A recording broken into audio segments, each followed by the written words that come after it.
శివుని మెడలో పాము రహస్యమేమిటి? పరమశివుని రూపం చూడగానే మనకు ముందుగా కనిపించేది ఆయన మెడలోని పాము. అసలు పామును శివుడు తన మెడలో ఆభరణంగా ఎందుకు వేసుకున్నాడో మీకు తెలుసా? దీని వెనుక ఒక గొప్ప రహస్యముంది. సముద్రమథనం సమయంలో దేవాసురులు వాసుకి అనే సర్పరాజును తాడుగా వాడారు. ఆ మథనంలో పుట్టిన విషాన్ని లోక కళ్యాణం కోసం శివుడు తాగినప్పుడు ఆయనకు సహాయపడాలని వాసుకి కూడా ఆ విషంలో కొంత భాగాన్ని పీల్చుకుంది.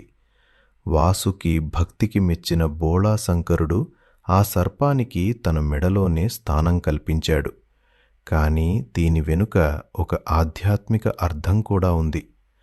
పాము అహంకారానికి మరియు ప్రమాదానికి సంకేతం. సాధారణ మానవుడు పామును చూసి భయపడతాడు, కానీ శివుడు దానిని మెడలో వేసుకున్నాడు.